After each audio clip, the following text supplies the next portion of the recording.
Supervisor George, can you hear me? This is Clerk Ali.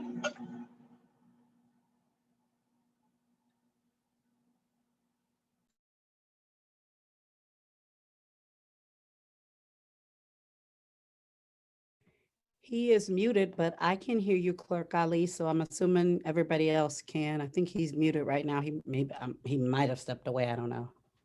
Beautiful. Thank you for confirming. It is 7 o'clock, so I thought maybe this one is it's 7 o'clock.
Okay.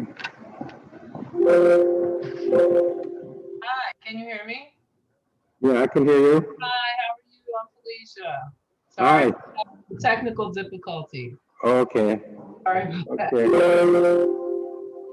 Okay, we're about to start now.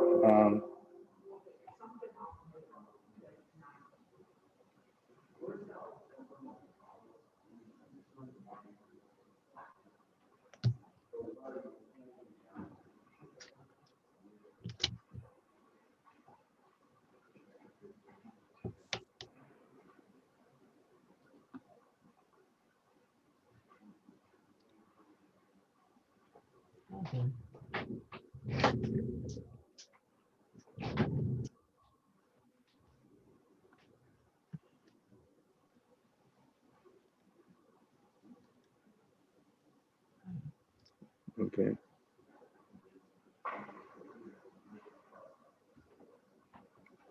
Okay, Clerk Ali, can you hear me?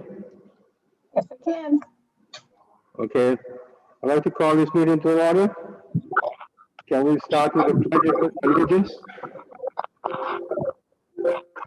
Allegiance to the flag of the United States of America and to the republic for which it stands, one nation, under God, indivisible, and justice for all. Roll call for quorum, please. I am remote today, so when you do let me know that you're present. Please let me know if it's by Zoom or in person. Trustee Benford? Trustee Benford is present via Zoom. Thank you. Trustee Burgess? Present via Zoom. Trustee Oliver? Absent. Okay. Trustee Raga? Present via Zoom. Supervisor George? Present. Okay, can I have a motion to approve the agenda? Supervisor George, this is Trustee Benford. I have a couple of changes to the agenda and I'll speak slowly for the clerk. Clerk, if you need me to repeat anything, please let me know. The first item is the board does not have the minutes for December 15th. So I don't know if we want to just leave those on there, but if not, no worries. My motion is to move agenda item under new business, presentation by ABC Community Builders and discussion about proposed grant application. I would like to move that up on the agenda for tonight to above the supervisor's report so that they do not have to wait on the call since they were on December. And I would like to add with possible board action. And then the other changes to the agenda is under action items following closed session. I would like to add and recording to the 4 agenda items that are listed there. Those are my changes to the agenda. The second for that motion? I'll second that, trustee Raga. Mr. Raga, second. Roll call, please. Benford? Is there any discussion? Is there any discussion? Yes, I would, again, and I'll give you a little bit more discussion again. And I'm fine if we call for division, so we don't have to keep this organization on all night. At our meeting last month, we had about 4 representatives on the call from ABC Community Builders. They are on the call again tonight, and my only reason for moving them to the top of the agenda is because looking at this agenda, I know at least one action item we will probably be discussing for a while. And I would just like them to be able to get through their presentation so we do not have to prolong them tonight. If there is going to be a lot of back and forth argument over releasing these recordings, I would rather call for division on my motion and we can vote on the changes to the agenda items individually. Any more discussion? Roll call, please. At the first from trustee Benford, a second from trustee Raga. On this motion, trustee Benford, Yes. trustee Burgess, No. trustee Raga, Yes, supervisor George, No. The agenda stand as it is. Okay. Okay, supervisor report. I know we're getting into the campaign. A lot of people going to Facebook, and Kirk Allen indicated that the supervisor is posting his campaign stuff on the township website. And that's far from the truth. I don't have the access to the township website. I don't have the password, so I don't know why he's saying things like that. There's another issue, a campaign issue related. Trustee Benford indicated that she just came back from the Social Services Committee, and the supervisor is holding up grants for political reasons. That is far from the truth. No grants were held up for political reasons. Trustee Benford, your client organization or former client have received grants from the township this fiscal year of $6,000. Last fiscal year, your client received $4,000. And 2018, $0. And I was not on the board at that time. It is an unwritten rule that grants are given to organizations once per fiscal year. Your client applied for a second grant in this fiscal year, and it is wise not to consider the grant application until all other community organizations are given a chance to apply for assistance from the township, both youth and social services. So I'm not holding up any grants. Your client received $6,000 this year already. Supervisor George, I don't want to interrupt you, but where are you on the agenda? Because we should be at the approval of the minutes. So I'm not even sure where you are on the agenda. All right, approval of the minutes. Clerk, do we have the minutes? I've shared them. I don't think they made it to the packet, so I will hold those for the next meeting. Yes, okay, they'll be tabled, yeah. Well, you need a motion to table, which again was what I was inquiring about earlier. So can we please follow Robert's Rules of Order? Would you like a motion to table? Yes, please. Can I have a motion to table the minutes? Second. Confirm, I have a first from trustee Benford and a second from trustee Raga. I didn't make a motion. I just asked him if he would like. I would make the motion. He's all over the place tonight, so I just asked him if he would like a motion. I didn't make a motion. Okay, I make the motion and second by trustee Burgess. Any discussion? Roll call, please. Trustee Benford, Yes. trustee Burgess, Yes. trustee Raga, Yes. supervisor George, Yes. Thank you. Action item A, approval of ordinance 21-01, DuPage Township disposal resolution. This resolution came from the Buildings and Assets and Grounds Committee, and we dispose in excess equipment that the township owns. And most of these equipment are located in the food pantry we call a junkyard. And most of the equipment and automobiles or trucks have been sitting there for many, many years, and we need to get rid of them. This ordinance, ordinance, will have to hire an auctioneer licensed by the state of Illinois to auction these for sale.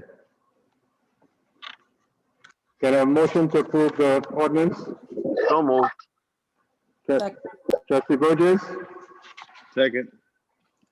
second trustee Raga.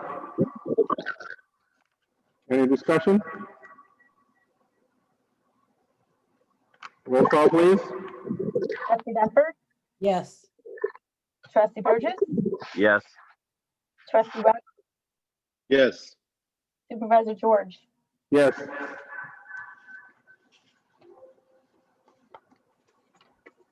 Item B, approval of Merrick and Associates engagement letter for the 2020-2021 fiscal year annual audit and authorization for the township supervisor to execute engagement. Originally, we had like a 2-year contract for the audit, and they were proposing another 2-year audit, but we cannot go beyond our term with a contract. So we're proposing a 1-year contract for $28,500. The previous year contract was $33,000. So there's a savings there. And some of the savings are realized because with Zoom, we did a lot of remote in the audit.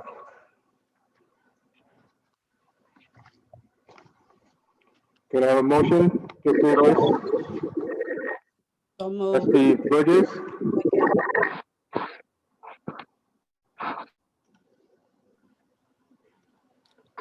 Second. trustee Benford, second. Any discussions?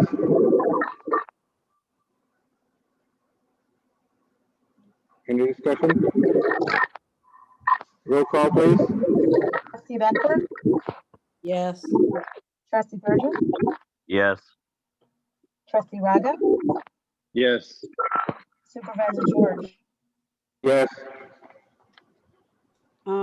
Supervisor, yes, I, I have a question, and I apologize.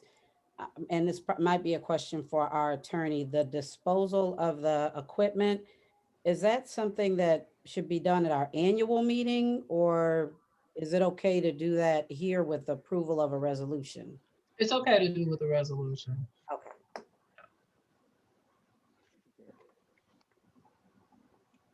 Item C, approval of the use of the Leader Center by the Bolingbrook Lions Club, March 12, 2021. So moved. Trustee Burgess, Second. who's second there? Trustee Robert? Yes. Discussions? Actually, annually, the Lions Club would use this facility as a St. Patrick's Day celebration, but because of the pandemic, they'll be doing a drive-through celebration. So the people will drive up to the car and they'll pick up the meals and continue. They will not be in the building. Well, the food will be prepared in the kitchen. Okay. I just want to make oh, I'm sorry. It's Trustee Benford. Are you still on the discussion? Yes, yes. Okay, I just want to make a point. You had made a statement before the minutes were approved earlier. And Yes. I noticed that you continued to say that the Heart Organization was my client. There are a lot of nonprofits in this community that are my clients because I'm a CPA. So is the Lions Club. Nonprofits that are my client because it's public record, I can disclose that information.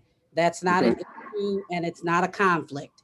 So I'm assuming that that's why you continue to say that about the Heart Organization. And that's why I wanted to make it clear before I vote about the Lions Club that they are my client and it is not a conflict. Yeah, I understand it's not a conflict, yeah. Yeah, but if that's why you continue to say that, I just wanted to make that clear before I vote on this motion. And I'll address all of your other misrepresentations later on during my social services comments, because again, I don't want to keep ABC on all night again like we did last time. Okay, That's it. thank you. Roll call, please. Benford,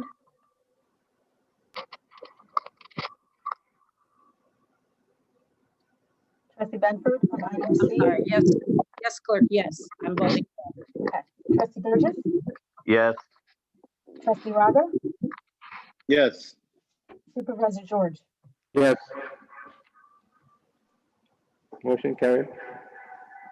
Item D, motion to initiate investigation into allegations from confidential investigation report 2020 DT-01 of possible discrimination. So moved. Who's that? Second. Trustee Benford, second. Trustee Raga? Yes, I second it. Discussion?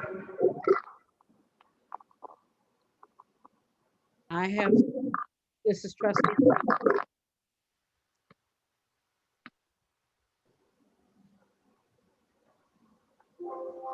Is it okay for me to speak? Yes, yes. Okay. I do have something that I would like to share, but since I know that Trustee Raga and I were the ones that asked to have this item added to the agenda, I just wanted to know if anybody else wanted to speak before I speak. I'd rather be the last one to speak on the discussion on this matter if possible. So I don't want to speak before anybody else, if anybody else has anything to say. Okay, so we're going to be talking about the motion to initiate investigation, right? Yes, yes. Okay.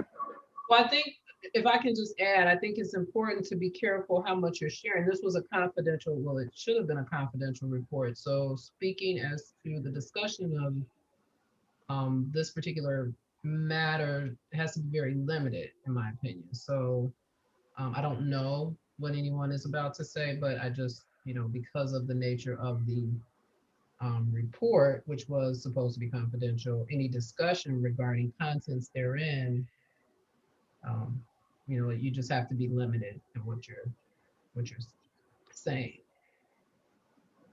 And this is Trustee Benford. I 100% agree with you as our legal counsel.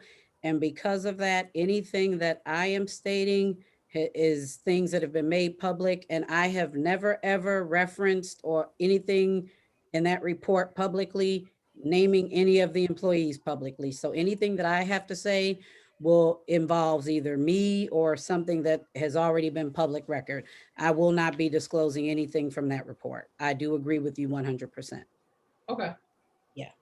I just didn't want anybody to feel like I'm taking over that conversation because I have a PowerPoint presentation that I'd like to share, but I wanted to see if any other board member had anything to say before I spoke.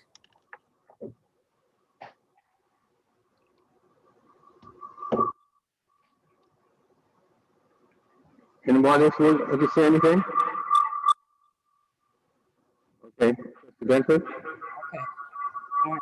The reason Trustee Raga and I have asked to have this item added to the agenda is because the watchdogs brought it to my attention that page 8 was not leaked when the confidential employee report was leaked last year by someone.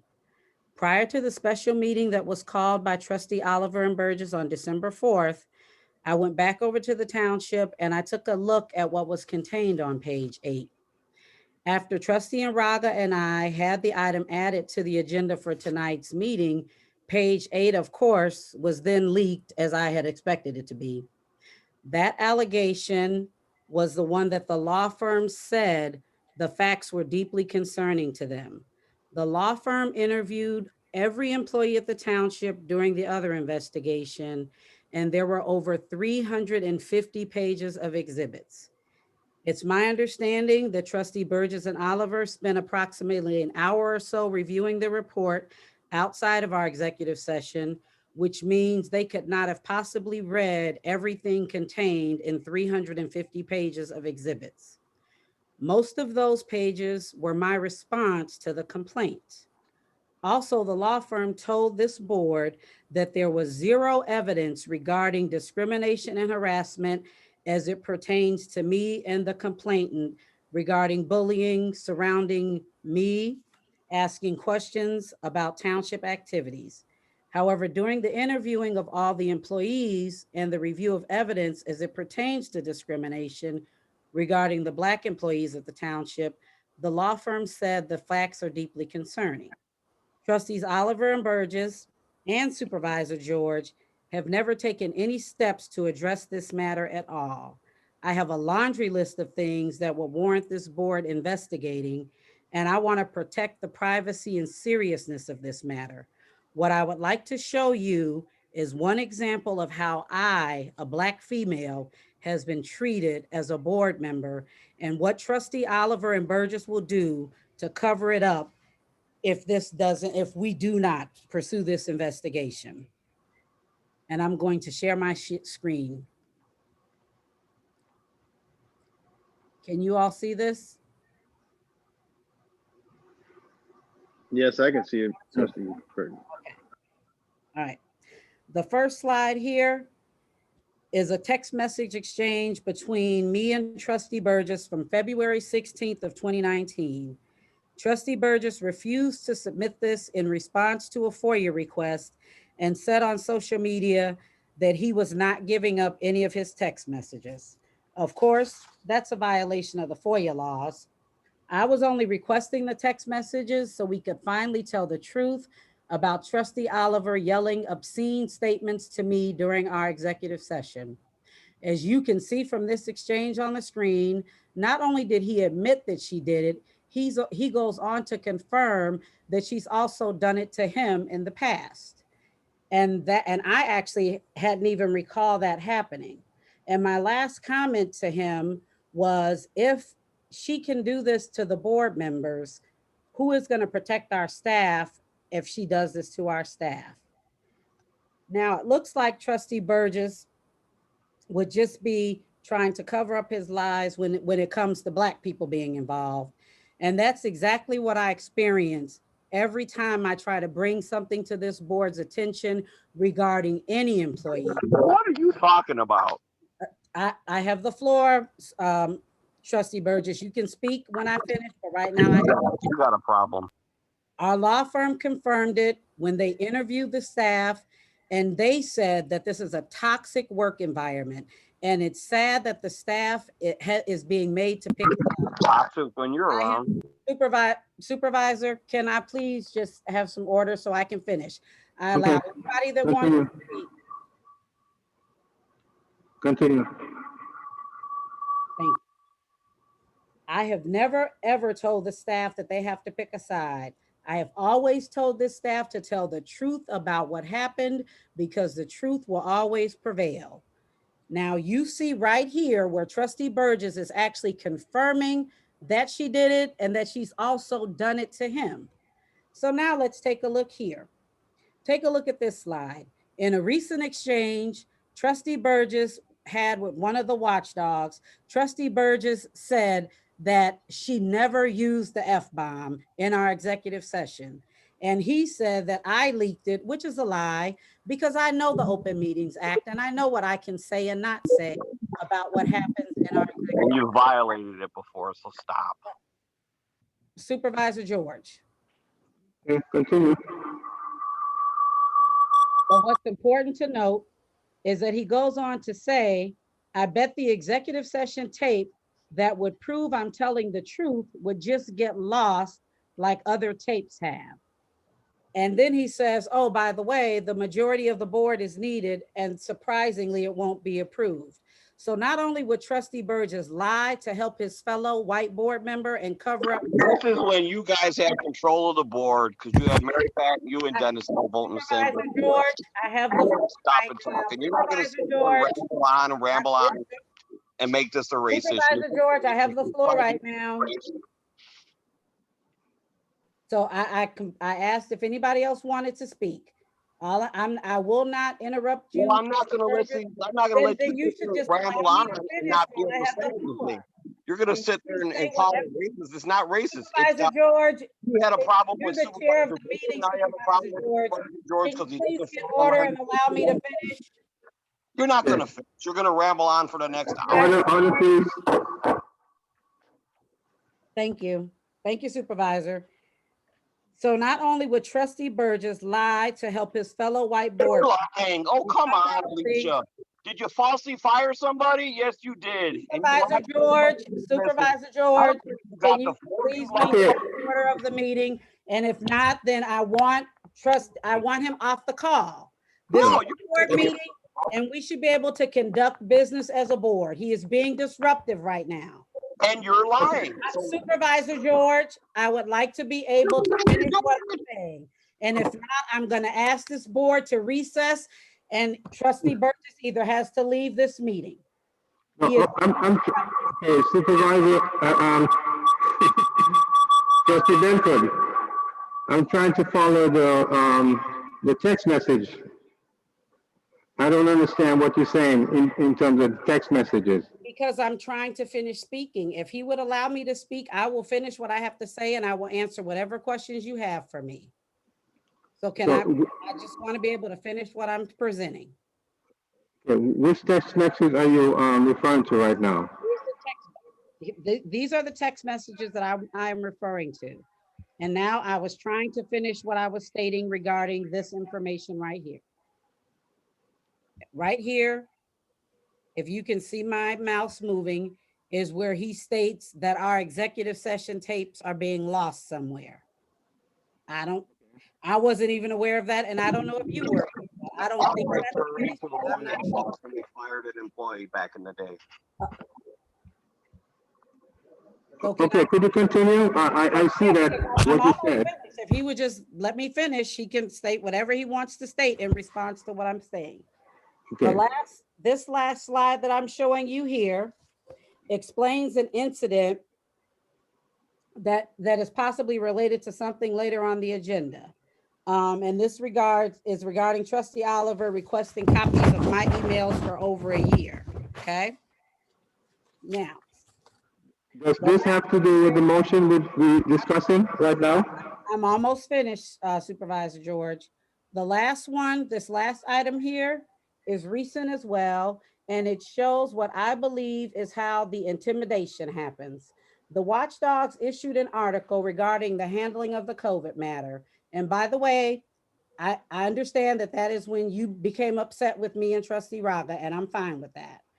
You being Supervisor George. I received the Why did you say that? I was upset. Supervisor George, allow me to finish and you guys can answer whatever, and I can tell you exactly why, but just allow me to finish, please. I received a FOIA request for copies of all my text messages between me and the resident that complained to the media, along with all my emails to any staff member during the last 10 days. The only two staff members I knew that had been out sick during that time period were the two Black employees. Why did Trustee Burgess want those text emails and my text messages? Was he trying to figure out who was possibly complaining to me about how they were being treated at work in regards to the COVID matter? As I close, I want this board to know that not only do I agree that the facts are deeply concerning regarding how employees are treated at the township, others in the community have witnessed what has been going on and they have raised a concern as well. This last slide is a copy of a letter that I received, and this is for you, Trustee George. I'm sorry, Supervisor George, from Rainbow Push. I will read this letter into the minutes, and a copy of this email will be sent to Supervisor George and the clerk for the minutes. Supervisor George, we have received several reports and inquiries regarding acts of racism as well as intimidation of African-American employees. These allegations are serious and must be given immediate attention in the form of an internal investigation by the DuPage Township Board. Reverend Jesse Jackson has spent the last 50 years fighting for access and equity for people of color in the workplace. Racism in any shape, form, and/or fashion, coupled with threats and intimidation, is unacceptable and unethical. The victims must be given the appropriate means with guarantees that the DuPage Township Board will protect their rights and employment without retribution. The violators must be exposed and the appropriate repercussions shall be applied. It is our quest to fix the problem and not the blame. Racism in our culture, communities, and country is a cancer that spreads and evades our lives. We must raise a shared resistance to racism to build better and stronger communities. Reverend Jackson and I would like to speak with you, that would be you, Supervisor George, about these matters at your earliest convenience. And Bishop Grant has left his phone number. And I don't know, a couple of those members may have been on this call tonight because I kind of knew that I was going to get that reaction from some of the board members. And I wanted them to witness firsthand the blatant disrespect that I am treated as a board member, that I can't even get through a discussion of an item without being constantly disrespected. That concludes my part of the discussion. Now, if anybody has anything for me, please agree. Here we go. My saying she flipped you off. She never said the F word. She just flipped you off. That's the F bomb. As far as missing tapes, you made a motion back in 2014 to terminate an employee. That tape, that audio of that meeting where you made the motion disappeared. It's not discrimination. I'm calling you out on stuff you've done that you lied about. I will call you out whatever color you were. Okay, so don't start it's racist because we're calling you out on your lies. You came before this board in 2018 and said $78,000 was missing, and you believe that Linda Youngs and Supervisor Mayer stole it. The money was not missing. It was an accounting error by the former accountant that we terminated. So come with it that it's lies and this and that. You've done nothing but throw anything against the wall to see what it'll stick. It has nothing to do with race. Okay, any more discussion? We have a motion to initiate investigation into allegations. Supervisor George, following Robert's Rules of Order, I want to respond to what Trustee Burgess said, and then I'll let this go because again, I'm trying to speak fast so we can get to ABC. Okay. I was not aware, here we go again, I was not aware of any executive session tapes missing. And the fact that, again, as a board member, I'm learning about that through a social media discussion. I don't ever, if it was documented in the minutes, and maybe it was at a meeting that I wasn't attended, that I did not attend, but I'm not even aware of that being documented in the minutes, that those board meeting executive session tapes were missing. It could just be my memory. I don't ever recall that ever happening. But remember, I was out for a while dealing with illness, so it could have happened at a meeting that I was not at. I just don't recall it. Secondly, I stated that there was $80,000 misaccounted for in our fund balance. That is what I stated. It was, and that error was proven to be true. So the fact that you want to twist it however you want, it was proven. And also, if you had looked at the 350 pages of exhibits that were turned into the complaint, you would have seen that information there as well. You, Trustee Burgess, are the only person that has never sat down and looked at any of the information. You are going, not with me at least, maybe you did with someone else. I've never been able to personally show you what my concerns were. So if you ever would like to do that, we're fine. We don't have to do that in this setting. But those 350 pages of exhibits that are there will show you the answers to the questions that you have. Supervisor George, I'm done. I don't want to belabor the issue because I'd like to get to the ABC discussion and the job training program that we had. All I have to say is that I've been on the board for 20 years as a trustee and 2 years as a supervisor. And people disagree with certain things. And I never call anybody racist because they disagree with me. And I haven't seen any form of racism at the township. I've been here before you with these 2 employees, and I haven't seen that. We do everything to treat anybody as equals in the township. We're not too quick. I myself not too quick to say racism because somebody disagree with me. That's all I have to say. Go ahead. We have a motion. Supervisor. Roll call for the motion, please. Okay, Is there a motion and a second? Sorry, was there? Yes. Oh, I made the motion, and I believe it was Trustee Braga that made the second. oh, okay. correct. Final note, Supervisor, while I do appreciate the fact that you've been here for a very long time, I just want to remind you that the law firm interviewed every single employee at this township.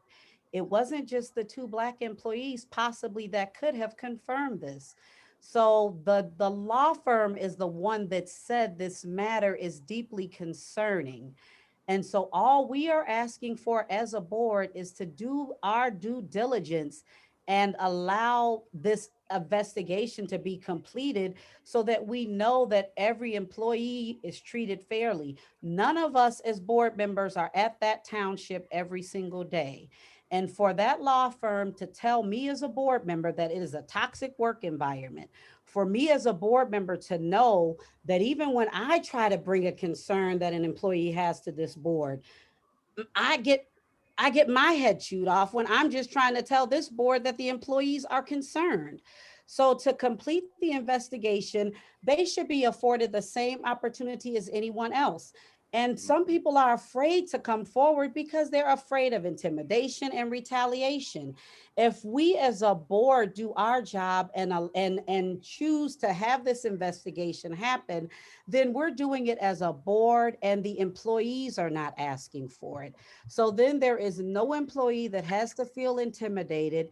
And we are showing unity and showing that we all as a board care about every single employee at that township. So the same fight and energy that the 3 of you put into one employee, I'm just asking you all to care that much about all the other staff and just allow this investigation to be completed, because it could have possibly been that more than just those 2 employees feel that way. But we don't know that because we're not there every day. And we owe it to them to make sure that they have a comfortable work environment. And I'm not saying another word, I'm done. I don't want another organization to have to come in and force us to do an investigation. We should be able to do it on our own. All I can say is that I'm here every day, Monday to Thursday, and Saturdays here at the township. And I talk to all the employees every day. Okay, roll call, please. Trustee Benford, Yes. trustee Burgess, No. trustee Raga, Yes. Supervisor George. No. No action taken.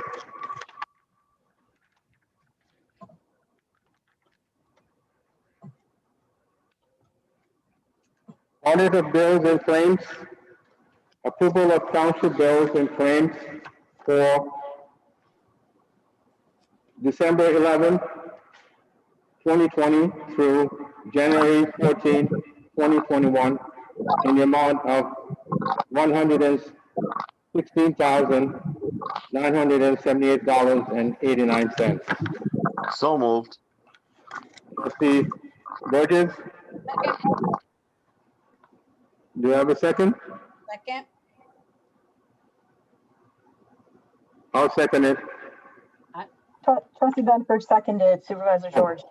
She did second it? Yes. Yeah. Okay.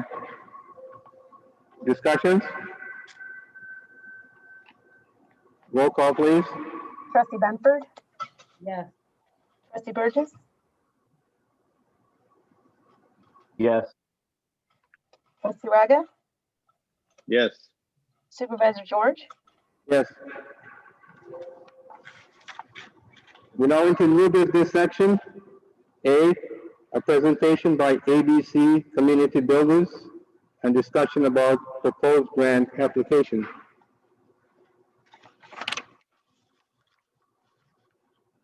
ABC, all right, you here?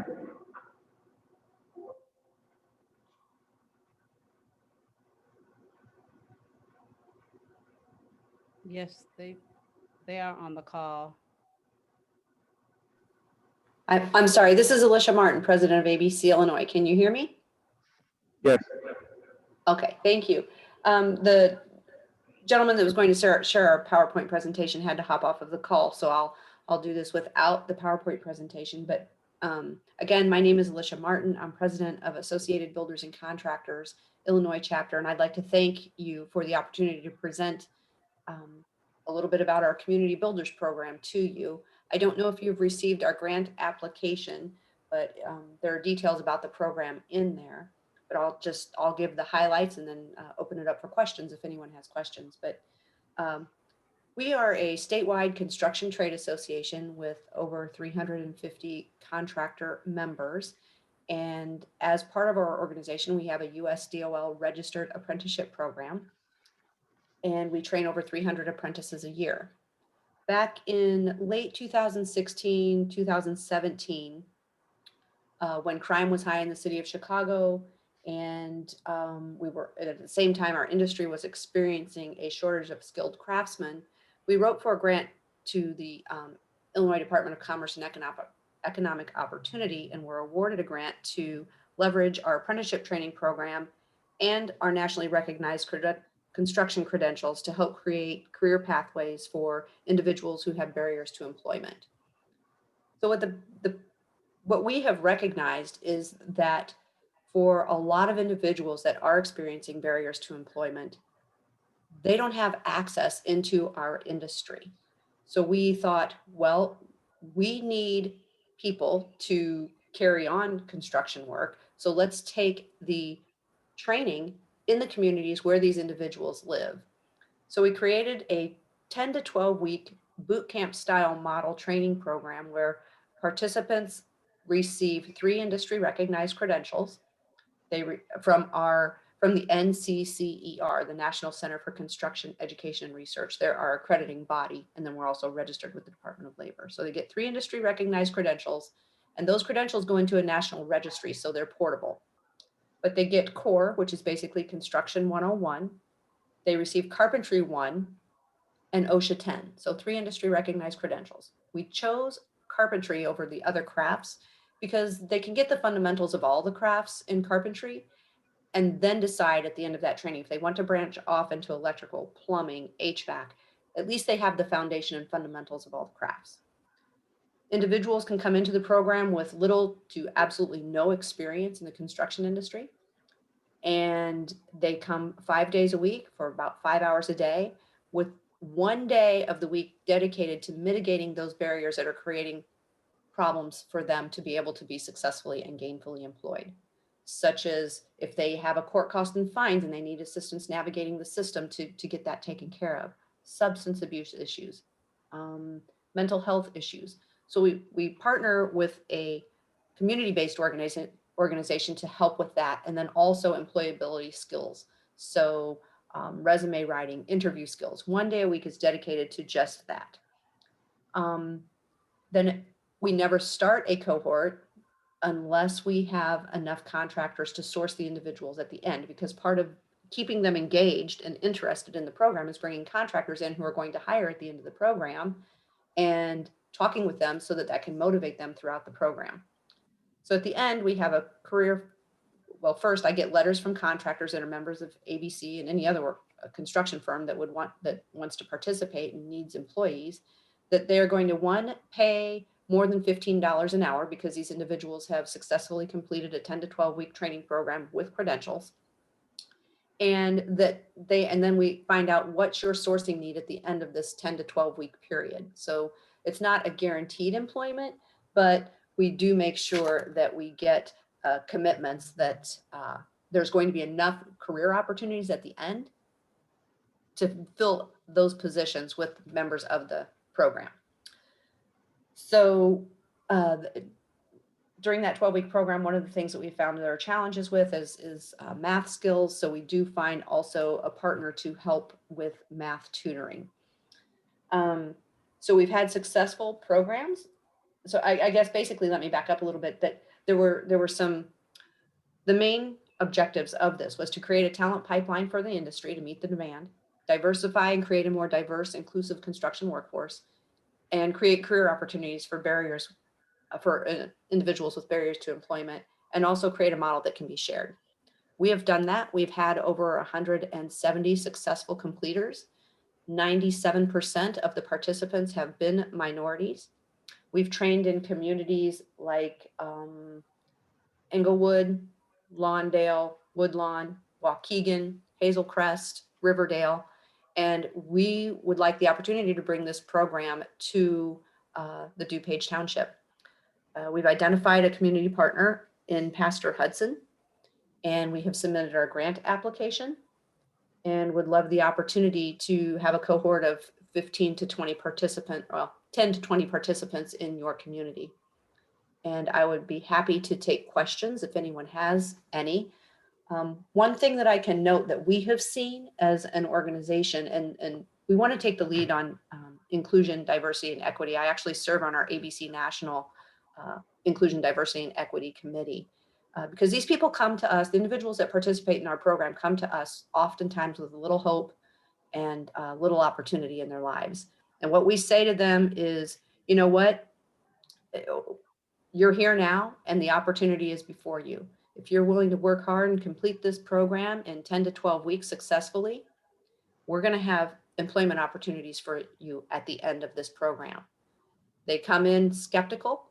After 1 or 2 weeks in the program, we see them working side by side with their peers and the instructor, and the contractors come in and keep them motivated throughout the program. And that skepticism turns to optimism. And at the end, at these career fairs where they come in with their resumes and they're exchanging resumes with contractors who are actually going to hire, and you start hearing, I got a job, I got a job. You hear 3 or 4 of them get employed right on the spot, then that optimism turns into belief. So we really believe that a program like Community Builders, and I'm sure there are other workforce development programs like this out there, are really transforming lives and helping individuals actually heal broken communities. And I think that that's powerful. And again, we'd like the opportunity to do something like this in your community. And I open this up for any questions that you might have. Okay, this is Supervisor George. Cohort consists of how many trainees? I'm sorry that it's really muffled. I'm just, what was the question? The cohort consists of how many trainees? Still, I'm sorry, I can't understand the question. It's very muffled. Asking the number of trainees, I think the number of participants. Oh, okay. So we like to structure the program no more than 20 and no fewer than 10. We find that some of the most successful cohorts are around 15. And sometimes we do over enroll just because we know for whatever reason, some folks just aren't quite ready. They come into the program and for whatever reason, they're not quite ready. So, but we never want more than 20 in a cohort. And for 10 employees or participants, that would be $77,000, right? Yes, that's the total. It averages out to about $7,700 per participant. Okay. What other townships do you work with? Well, in terms of townships, I don't know what townships some of these communities fall in, but we've worked in Lawndale, Hazelcrest, Riverdale, East Garfield Park in the city of Chicago, Woodlawn in the city of Chicago. We've been out in Waukegan and Lake County. So those are some of the communities that we've partnered with. So basically, let's say we want to sponsor 5 participants. Would that be okay, or do we have to do 10? We really need to have a minimum of 10 to actually kick off a program and make sure that ensure its success. And Supervisor George, let me just answer one other question. One of the, and Alicia, you might be able to explain a little bit more. One of the reasons that we had asked Pastor Hudson to be the community partner is because he was able to help us find a location so that we could keep the costs down and not have to pay rent, because the participants need to train at least 4 hours a day. So that cuts the total cost. I think it was like at least 15,000 or so is what they typically anticipate it would cost to rent a facility in order to run a program like this. So that's, yeah. And so I don't know if you want to explain to them a little bit more like what a community partner does so that they have some idea how they. Yeah, thank you. Yes, we actually budget for about $3,000 in rent space for that 12 to 15 week period. So if we can get rent space donated, there is some cost savings there. There also could be potential cost savings in supportive services. We budget for that because some people need childcare, some people don't. Some people are going to need transportation money to be able to get back and forth through the program. Some folks don't. So that budgeted line item of $10,000 could be less than that. That's budgeting high where everyone is going to need that service. I do have our executive vice president on the call. She's basically our CFO. Her name is Carrie Selk. Carrie, am I missing other potential cost savings that we have identified in this list that sometimes we don't need, but that we have to put in just in case we do? She may be muted. I don't see her name on here. So there may be some potential cost savings in here, but again, we have to budget. Oh, there she is. Carrie, I think you can unmute yourself. Yes, can you guys hear me now? Sorry about that. Yeah, go ahead. Okay. Yeah, there's a couple other items that we're able to probably help get some community partnership from, one of which is supplies. We budgeted for some meals to come in to help those students out during the day, keep them motivated. When you're sitting in class for 4 to 6 hours a day, you definitely want to have some sort of lunch for them. Then there were a couple other items. I believe that we had talked with Pastor Hudson about getting some PPE donated, which would help. PPE would be your personal protective equipment, hard hats, earplugs, boots, vests, gloves, goggles, things like that they would need to have if they do successfully complete the program, to be able to go on to those job sites that would help them out, as well as potential for some basic tool sets, which would allow them to also have their own tools when they complete the program. So those are some items that can be donated that would lower that cost. We wanted to provide you with information that would be at what we thought would make sense, and at a cost to be minimal, but yet still cover everything that they would need to be successful in the program.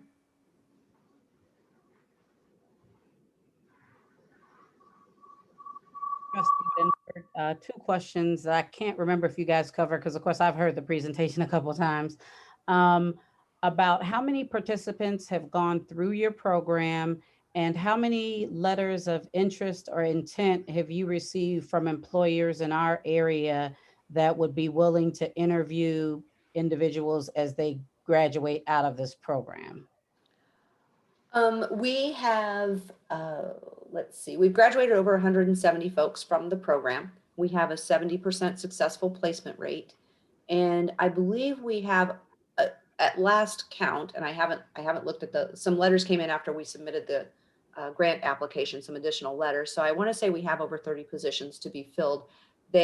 We put the estimated completion date, I believe, the end of April. So because we have to give the contractors an idea of when these folks will be completing so that they have an idea on how many they need to include in their workforce. So I believe we have about 30 positions right now that would need to be filled. And I want to say we have 8 to 10 contractors that agreed to come to the career fair to interview the successful completers.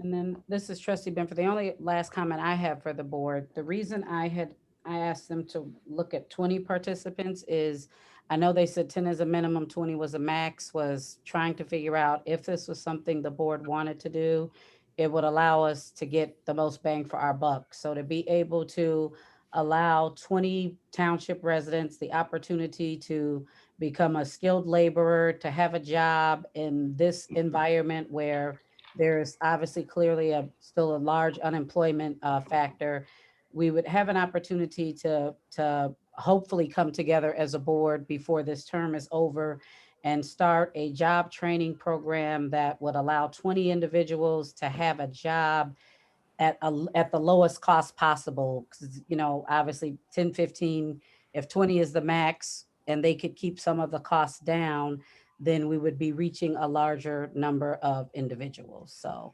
that was the final comment I had regarding the program. Alicia, this is Alicia with ABC. Just one last quick thing. We do have data on the average wages of the graduates from our program, and it's to start, it's $16.76 an hour.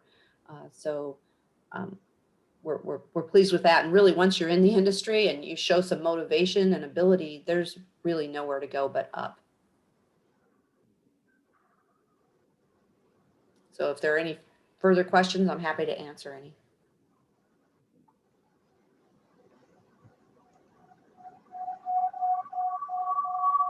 Okay, there's no further questions? Okay. Thank you, ABC Billis, for your presentation. Yes, thank you for this opportunity. We appreciate it. Yeah. Okay. Bye, everyone. Thank you, guys.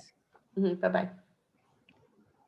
Item B, discussion regarding 2021 levy filed with Will County.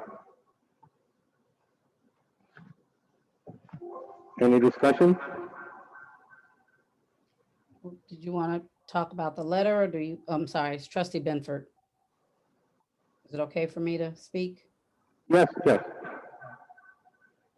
Okay, so did you want to talk about the letter, or do you want me to just express whatever questions I had? It's up to you. Okay. You requested to put this on your agenda, so. Okay, so the letter that we received from our legal counsel, I did point out that it had a couple of things in it that needed to be adjusted. And so I spoke to Lauren, I believe it is, earlier today at their law firm, and she was going to make those adjustments and send it to us. So I don't believe we have that letter.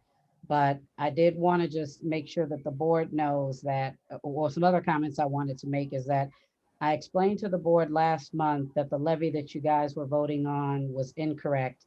And I had asked at that time if you all wanted me to help you correct it while we were in the meeting in December. The employee that completed the levy said to trust them and that you guys chose to vote on that levy. And so you 100% knew that that levy contained errors and was wrong when you voted on it. I also told you that the levy worksheet was wrong. The board received a revised levy worksheet a few days following the board meeting. I emailed you, Supervisor George, and asked what you were planning to do with the revised worksheet, given that the board had already voted on the wrong information. And to date, I never received a response. The revised levy worksheet is still wrong, which was something I pointed out to Lauren today. And this is important because our rate charge impacts us in some way for the next 3 years.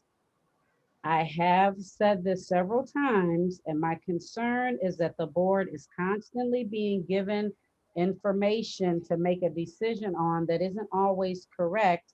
And then somehow or other, I end up getting blamed for it. And so I don't want to get blamed for giving this board bad information. And that's why, again, tonight, I'm bringing this to your attention.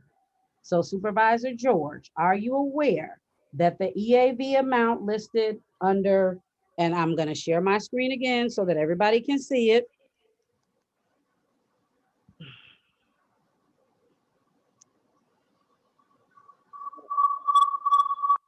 And if you all cannot see it, let me know. Supervisor George, are you aware that the EAV amount listed under 2019 payable in 2020 actual, that amount is off by $40 million?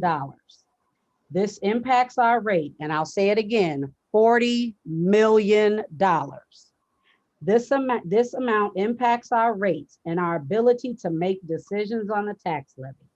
One of the slides I showed last month gives a list of the work. I gave you guys a list of the worksheets that are currently on the township's website with the wrong information, and still none of it has been fixed.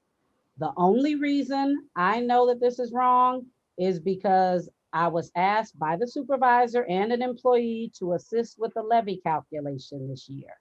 This is not something that I have assisted with to this degree in the past, so I wasn't made aware of it. So nobody can say that I'm only bringing this up now for a certain reason. This is not something I have normally helped with. And usually when I start to help with something in more detail is usually when I find out there's an issue. I did raise a concern as to why the accounting firm that the township is paying $6,000 a month to is not assisting with this tax levy. And based on my discussion with an employee, their response was that it's too complicated. However, their engagement letter states that this is something that they should be assisting with because they are a CPA firm, just like I'm a CPA firm, and they provide a similar service. I also want to know why we are not using the accounting software that we purchased last year for things like this and the budget. And why hasn't the staff been trained to use this software so we won't have these calculation errors and all of these other issues with these reports that we're receiving? Again, none of these things are my responsibility, but because I'm the one spending the hours helping with these things, I'm asking again now. I have expressed the concern to Supervisor George regarding having an employee deal with our legal counsel regarding a response to the tax levy issue, an issue that Supervisor George told the resident on social media that we didn't have when we do have a tax levy issue. Because I just told you, this report is $40 million off, and that levy that was filed was not the one that this board approved. Some of the issues, some of these matters, the board needs to be addressing and not the staff. Because after receiving the memo from our legal counsel, again, I noticed some things were not correct, and I'm not blaming the legal counsel.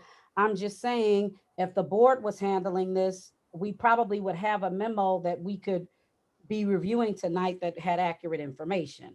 Again, Lauren and I spoke earlier today, and she's going to revise the memo for the board. While I appreciate the law firm's time in compiling the memo, It doesn't tell this board anything that I nor the watchdogs already told this board for free. So now this memo has cost the township more legal fees. So please, Trustee Burgess, and tell your friend Trustee Oliver, don't call a special meeting just to try to blame me for legal fees again, as I now see that that was the whole purpose for your special meeting in December. Also, the board was not made aware of the recommendations that Mary Dixon made. She is the attorney that handled our other 4 lawsuits. The board should have heard those recommendations prior to voting for the levy last month. Now that we are forced to amend the levy, my question is, would this board be interested in hearing those recommendations? If so, I can send them to you all prior to next month's meeting. Also, can this board please allow me and the attorney to handle the amended levy based on Mary's recommendation so we don't have to keep going through this exercise? The staff can focus on correcting the prior levy worksheets and other items that need to be corrected on the website. We really need to start cleaning up these day-to-day matters as our terms are going to be coming to an end soon. Now I am finished, but I want to point out again that this levy worksheet is off by $40 million. And we are now being asked to base our opinion on the fact that that levy that was filed, that was not the one that the board approved. We're asked to base that off of this levy worksheet. And I'm telling you guys again on this recording that this levy worksheet is wrong. So I don't want to keep basing stuff off of wrong information. I don't mind fixing it, but I just want to be given, I want this board to allow me the opportunity to fix it so we don't have to keep going through this. And I'm finished with my discussion point regarding this levy. Okay. The levy that the board voted for was $2,402,580.00. That's the levy we voted for. And that was the levy that we filed at the clerk's office.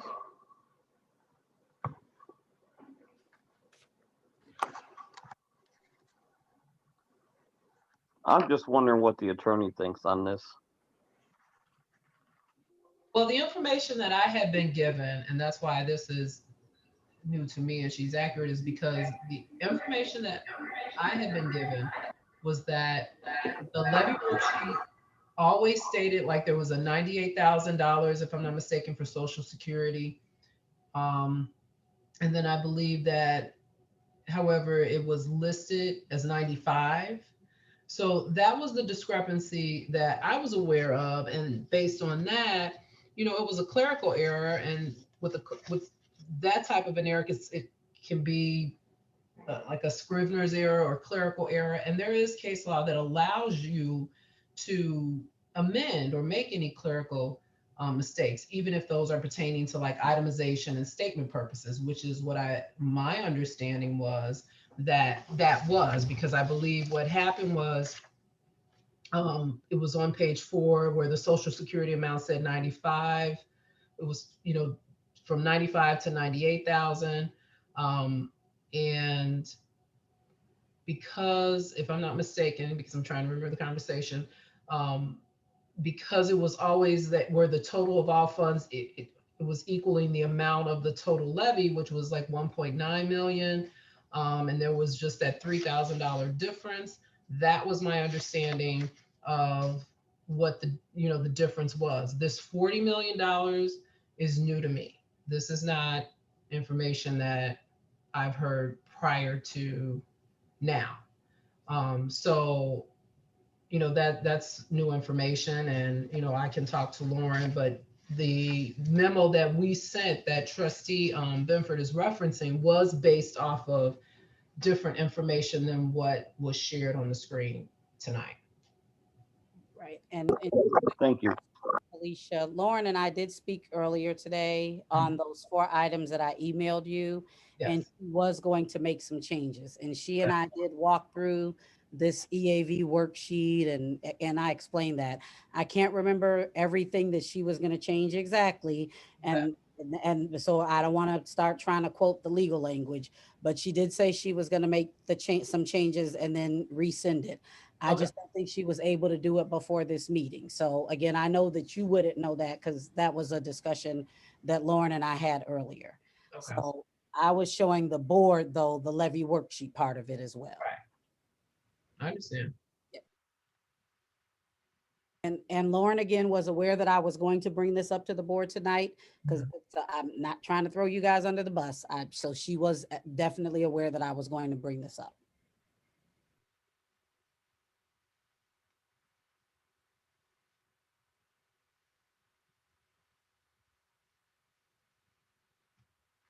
So I know that there's no action to be taken here, but my question is, does this board want me to fix this information so that and work with Lauren? Because I do know that Lauren is working on the amended levy wording for our next meeting. Do you guys want me to work with her to help fix this? And then I know we're gonna need a motion at some point in order to amend the levy. So I just want to know what the board wants me to do. If not, I'm gonna leave it alone. I can either work with the law firm and fix it, or I will leave it be and let you guys try to figure it out. And you don't really need, I mean, supervisor, if there's just a general consensus, you don't really need a motion because it's just as, they're consulting, helping, giving her information to assist with making the amendments. So but that's up to you if the board wants to do that. Well, we will need one when we amend it though, right? Yes, right. Yes, you will. Mhm.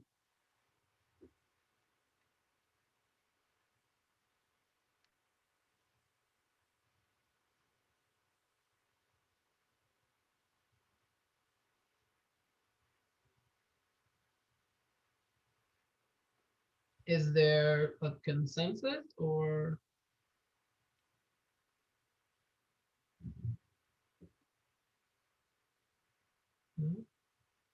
I don't know. I'm waiting on the board to speak on. Supervisor George.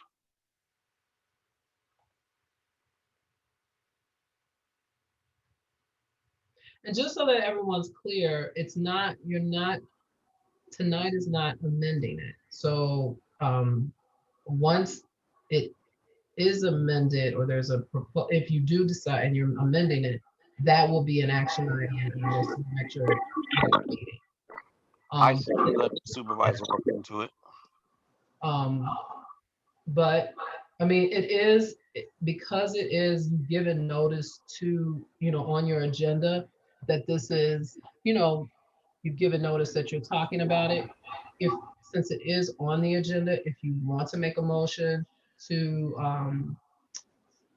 have the, trustee to work with Lauren to actually amend not to work with her, to suggest whatever changes are needed, you can, but, she's not actually amending the levy. So, that's not something that she's actually doing. No, I just wanted to work to get the numbers correct and to make sure the board actually hears what Mary recommended because they still never heard that. So I just want the board to have all the right information if we're going to amend this so we don't have to keep doing this exercise again. And that's the only reason I'm asking because Mary and I have already spent hours trying to work on this. So I'm just asking if they want me to finish it or if they want me to leave it alone. That's so somebody tell me so I know what I'm doing. That's all I'm asking. But first, leave it alone until I talk to Lauren.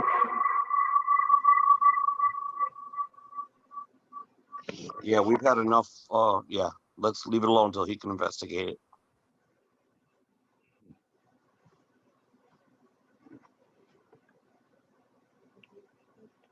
Okay, can we go to item C?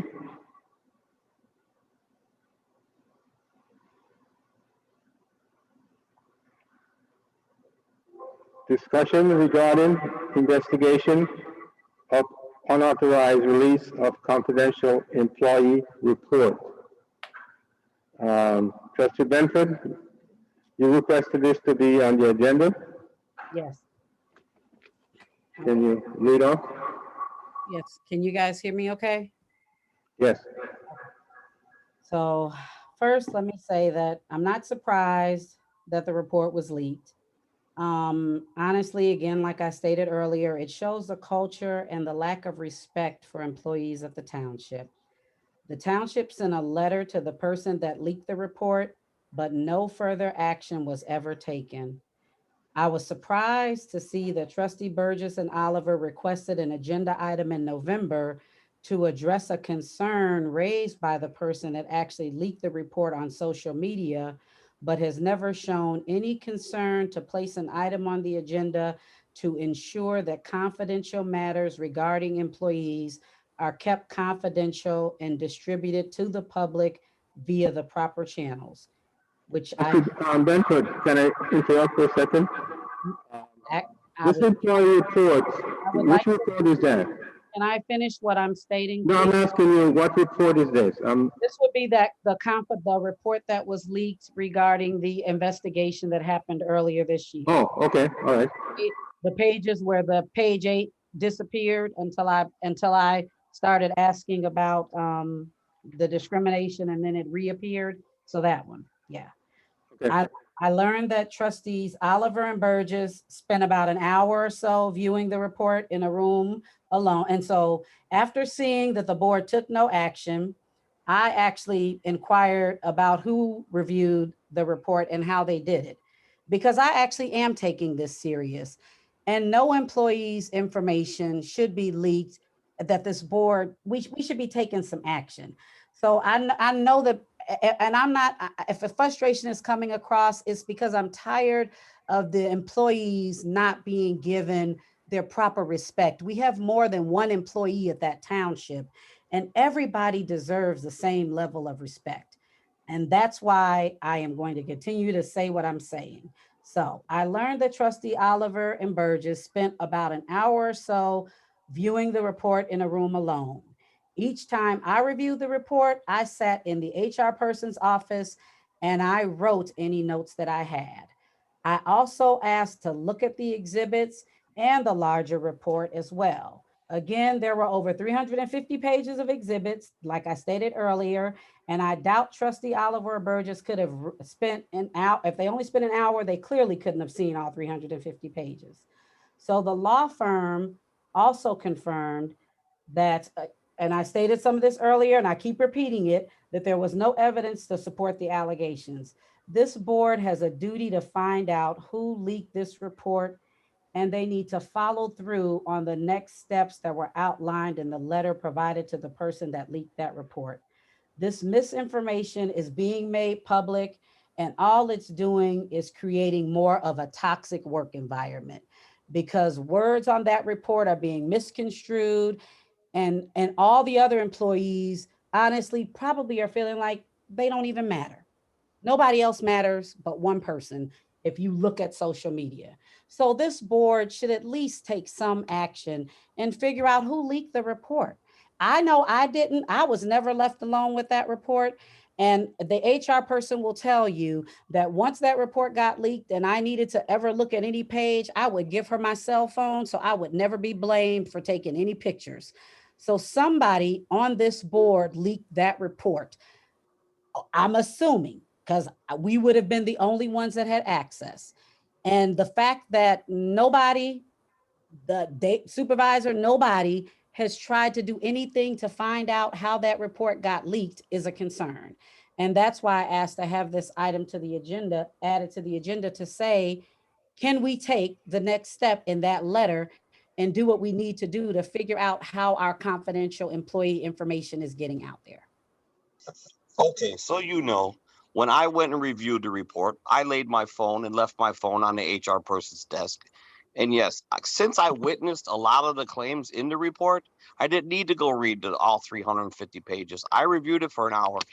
Trustee Oliver reviewed it for an hour, hour and a half. You said you reviewed it. How long did Trustee Rago review it to be backing this action so much?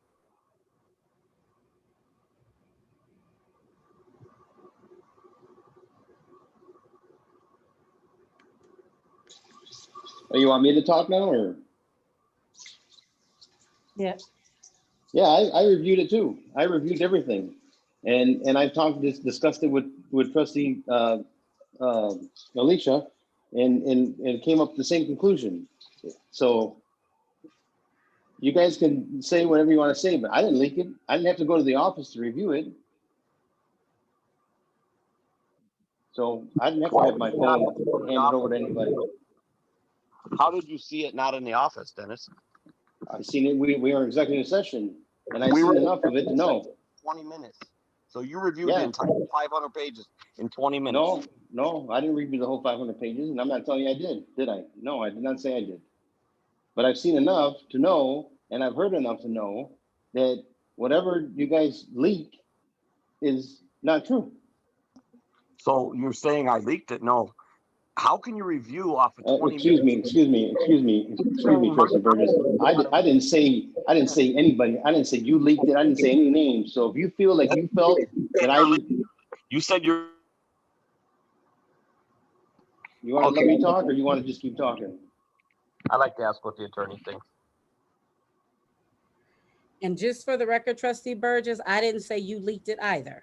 So you don't, before you go and run and say that, I just said, when I did my research, I tried to figure out who had access to that report. I didn't address you. I addressed the attorney. I didn't say you leaked it. Okay. What, I'm sorry, as what the attorneys think with regard to specifically what?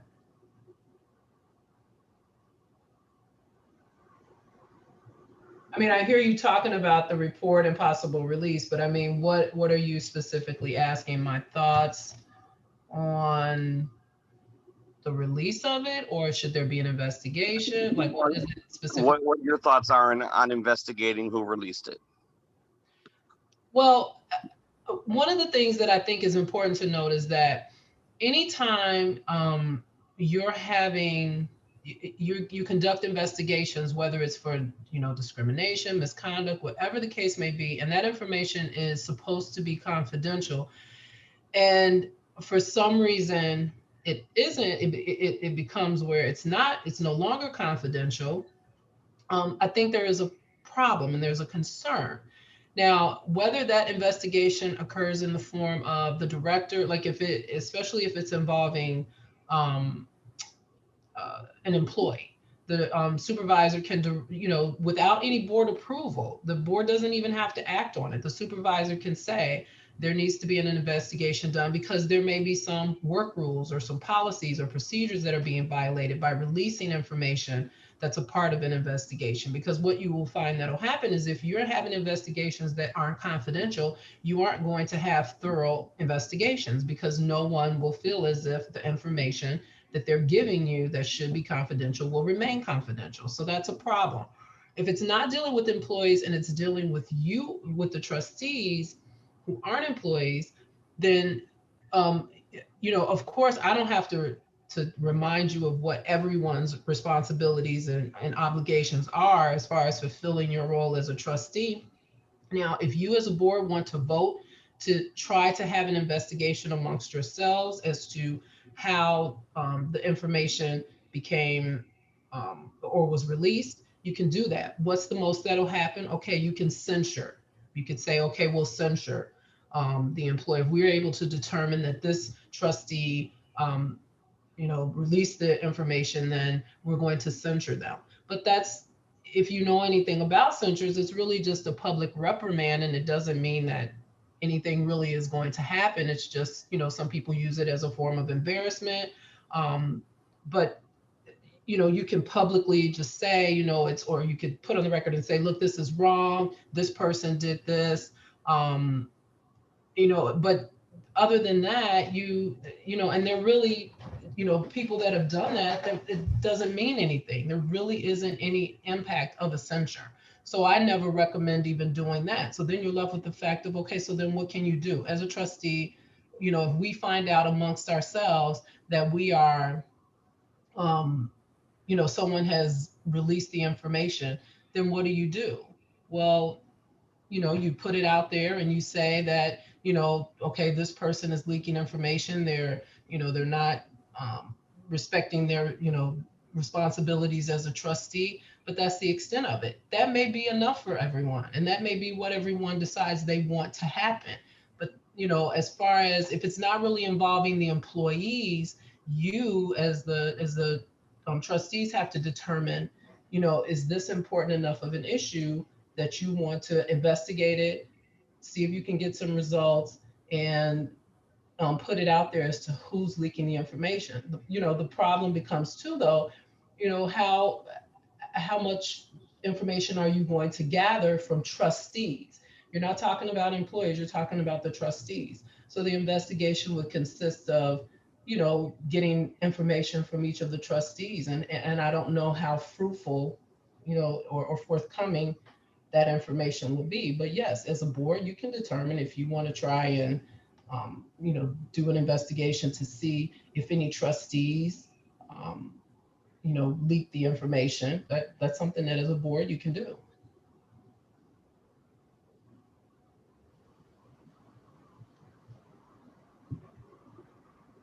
Is there any more discussion?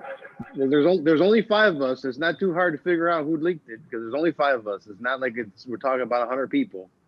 So, and that's why when we had executive session, when Trustee Oliver was taking pictures and I looked at you, Supervisor George, and says, I don't know how confidential this is going to be if people are taking pictures, because now pictures and writing stuff down and taking notes, it's a potential leakage. And that's why I looked at you and said, nope, she can do it. Okay. No, she can take notes, she can take notes to remember what she read. And I understand that. I understand that, and I totally, and that's fine. But when there's notes or pictures or whatever being taken, them are all potential opportunities to be leaked. And that's all I'm saying. And that's why I said it shouldn't happen, because that way you leave a margin of somehow, somewhere, some way it being leaked. And obviously it happened. And I foresaw it happening. And that's why I looked at you and said, well, how can we allow somebody to take pictures and take notes? Because it's leaving the door open for something to be leaked out there. And it happened. And now we need to figure out who did it. And that's Trustee were taking pictures, they were taking notes, and we're allowed to take notes, to remember what you read. And I have a couple of comments, Supervisor George. For a minute. I do agree with Trustee Raga that I think we need to find out how it was leaked. Because again, we're making the assumption that it could have been a board member. We don't, I know because I've spoken to the person who had control of it kind of a little bit more, but we don't know it as a board. And that's why I think we need to know, we need to document, we need to do something, because we need to give these employees, like the attorney said, some sense of comfort if they come forward. And if you guys remember when we met about this in September, I was adamant to make sure that and I want to make sure these employees know this, that any employees that participated in that investigation, that none of their testimony is located at DuPage Township, because I already was concerned that something like this was going to happen. It is in the hands of the law firm. So unless somebody is about to go and break into the attorney's office, though at least the employees' testimonies has been protected, because somebody clearly, there was a breach somewhere that it's out there. And the fact that nobody other than Trustee Raga and I thought enough to put it on the agenda tonight. The other trustees were more concerned about the person that actually leaked the report and some other emails than even being concerned about this confidential information getting out there. It could be any other confidential information pertaining to these employees. We have a right, we have a duty to protect that. So we should at least as a board do some due diligence to try to find out how it was leaked. The attorney's given us the whole definition of truly what it means to censure someone. And now we don't have to worry about what the sidewalk person said, where we actually heard it from somebody with a law degree. I'm not trying to do anything other than figure out how it got leaked so we know what's going on and can make sure that our employee information is protected going forward. So there's no harm if we do it. At least we're documenting what happened and what's been done. So if there is any investigation in the future, we know what we need to do to correct it so that we don't have this happen to us again. That's the other reason that I think we should at least as a board agree to try to figure out how somebody in a whole nother state miles away got access to our confidential employee information. So I have a question, Alicia. In September, you made the statement that you were shown the report before the board because you were the one being accused. You made that statement in your trust. Yes, you did. So how do we know you just didn't leak it just to toss blame on somebody else? Because you did state that Ross showed you the report before the rest of the board. So Trustee Burgess, I will read my statement to you again tonight if you'd like me to. Just because you and Trustee Oliver twisted my words after that. There's no twisting your words because I never said that I saw the report, and I did not see the report. And Ross has already confirmed for you that I never saw that report. I never saw that report until the rest of the board saw it. That's not what you said when we went into the investigation was over so that I could make a statement. We could argue this all night. Can we move on? Trustee Burgess, can I just finish my comments? If you're making, do you want to make all your comments and allow me to finish? Because I don't want to talk over you and I don't want you to talk over me. So I never saw the report prior to this board seeing the report in September. And I never said in my statement that I saw the report. So if you'd like a copy of that statement, let me know. But I never stated that. So please stop, again, putting that misinformation out there. I never saw the report. I never leaked the report. So I never saw it until we saw it all together in executive session. And you did say that on the Edgar County Watchdog page where you said you were shown the report before the board. No, I did not. Yes, you did. I'm not going to argue with you over it. You said it. That's fine. It's on the Edgar County Watchdog page when they filmed the meeting.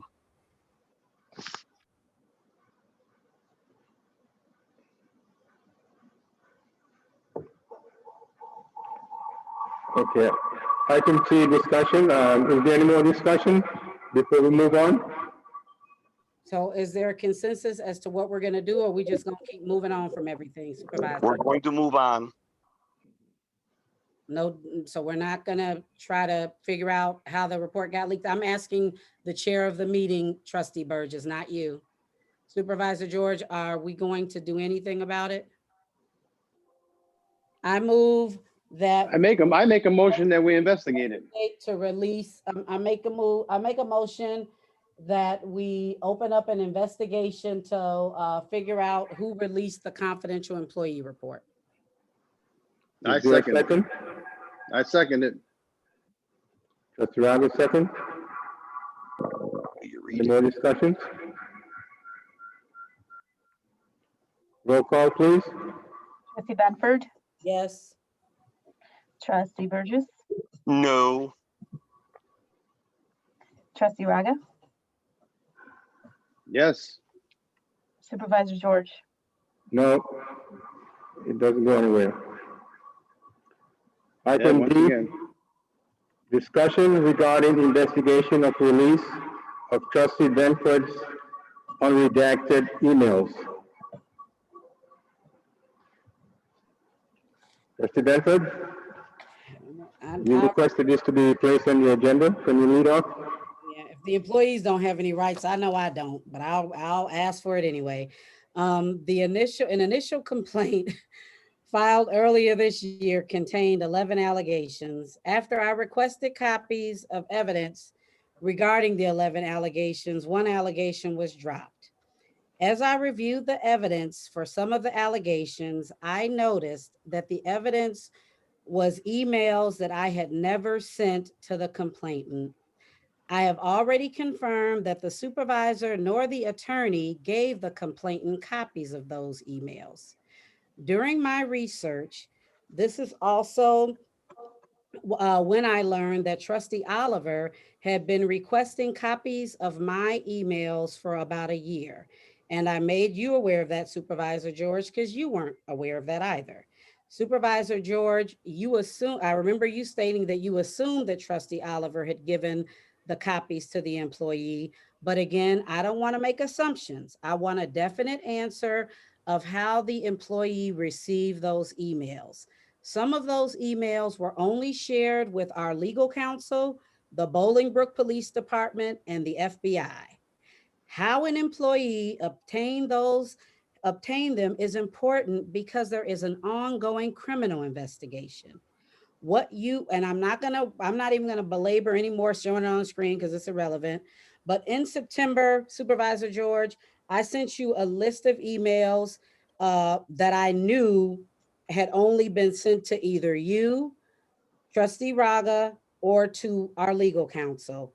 And I had already consulted with our legal counsel and confirmed that it was okay for you, Supervisor George, to find out how that employee obtained those emails. The employee, I don't know how they got them. And I honestly don't feel comfortable until I know, because again, there's an ongoing investigation. And if the board feels more comfortable with me asking that question in this open meeting tonight, I'm fine with that. I just want to know how an employee obtained my emails that would have only gone to our legal counsel. That's the question I want to know. And I think I have a right to know that, because I want to know that I can consult with our legal counsel on matters that I may not want an employee to see. And if I may add to that, I know myself personally had email issues with my township email where I couldn't even log in because the passwords were changed. And I told you, Supervisor George, about it. And then our human resources, Amy, sent me a temporary password where I was able to change it. And I don't know why I had to change it, but who had access to my email? I don't know. So it is kind of concerning, who gets in there and why do I have to change my password? It should have been changed in the first place. But then I couldn't log in myself because somebody had changed it. That's all I got to say about it. And again, we can, and I'm not asking anybody to vote for another investigation. I'm just saying we can ask tonight how that employee got those emails. Doesn't require an investigation. I just want to know.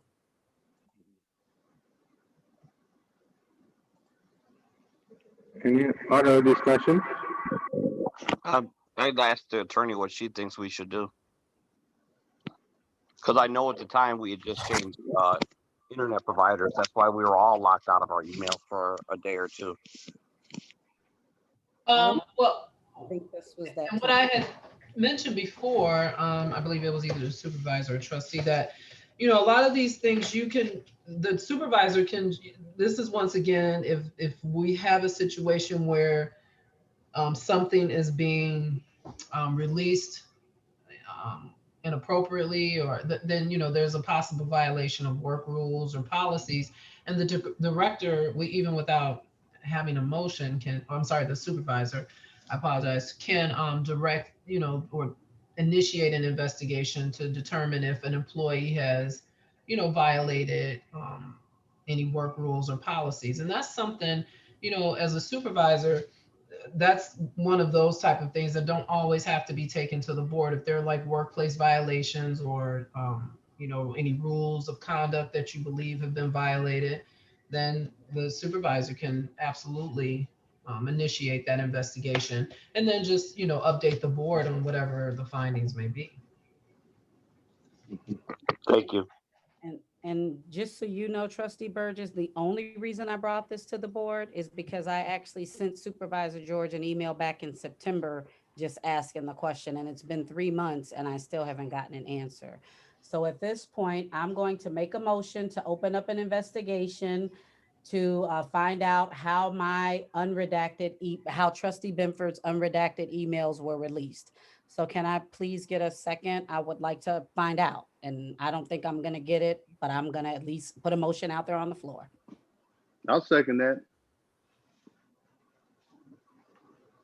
Okay, second, trustee Raga. Any more discussions? Roll call, please.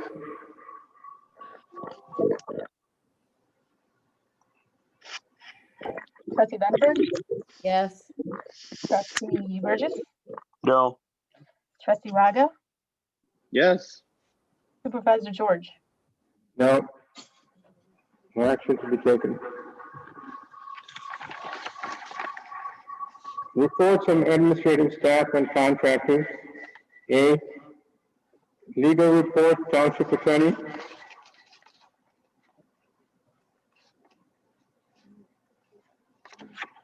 I'm sorry, nothing from me. I apologize. Okay. Assistant to the supervisor reports. No report. Senior report, Lynn Wooden.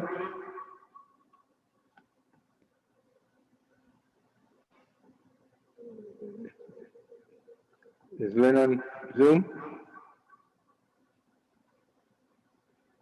Okay. Senior report, Maureen Fox.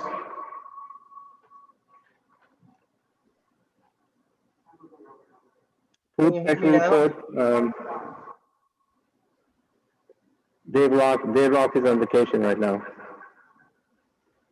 Can you hear me now? Hey, sorry. Can you hear me? Yes. Oh, Maureen? I'm Yeah. so sorry. Okay. I'm so sorry. Takes me a couple seconds. Mm. My 10-year-old had to run upstairs. Everything is good. We're status quo.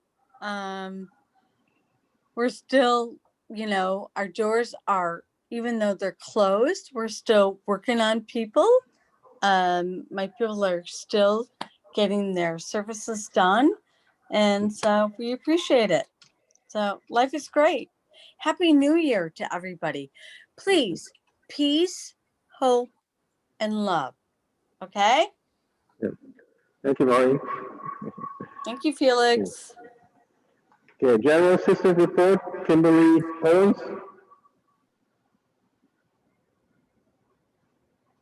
Okay, she's not here. Hello, can you hear me? Yes, we can hear you. Hi, good evening, everybody. We're still busy here at the General Assistance Department. As Maureen has stated, even though our doors are closed, we still find a way to be busy. Today we had 8 applications picked up from Will County Center for Community Concerns. We continue to get applications for rental assistance, lots of water and lots of electricity. Lately, within the last 2 weeks or so, I'm going to say we're starting to see a lot of displaced residents here in town. So I'm getting a lot of phone calls about a couple residents that are actually located by our bus stop areas. And within the last week, I have not seen them there, so I'm not sure what's going on. But I will bring this up in our social service meeting when we meet again, because we do have a component that desires to work with our displaced, just to kind of figure out what we can do when we have these type of situations. I do know that a few residents have been on Facebook and trying to see what we can actually do here at the township for these particular individuals. And of course, I do want to see what we can do. We also have accepted another 15 SNAP applications. So I'm working with the young lady from SNAP. So we received 15 applications within the last 3 weeks. I did get a congratulations phone call yesterday from Salvation Army for our H2O project program. That's the water program, for those of you that don't know. And for the year of 2020, we have spent $62,000 helping just our Bolingbrook residents. So she called to tell me great job with just getting out the information and being able to really help the families that are here in our town. So we are still going on with that, and that program will continue. In the past, we were only able to assist the families with $150. Since the pandemic, they did bring that amount up to $200, and I asked if we would keep it that way. And as of right now, we will still keep that to $200. So along with assistance from DuPage Township when our families come in, I can also offer that assistance through Project H2O. Their fiscal year does not go it goes year to year. So if the person comes in December, I could still take them 2021. Salvation Army continues to still be busy here, and we're keeping it going. So appreciate it, and Happy New Year, everyone. Thanks, Kimberly. Welcome. Thank you. G, Human Resources Report, Amy Albright.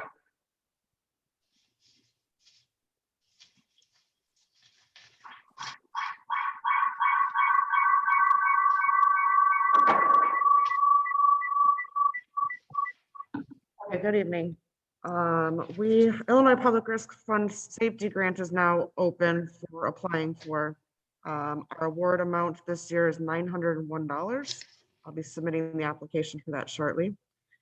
Myers Simply Give program has collected donations from customers during the holiday season, and they will be awarded a food pantry with gift cards in the amount of $1,380. There's a scam going on where individuals are applying for unemployment benefits using other people's information.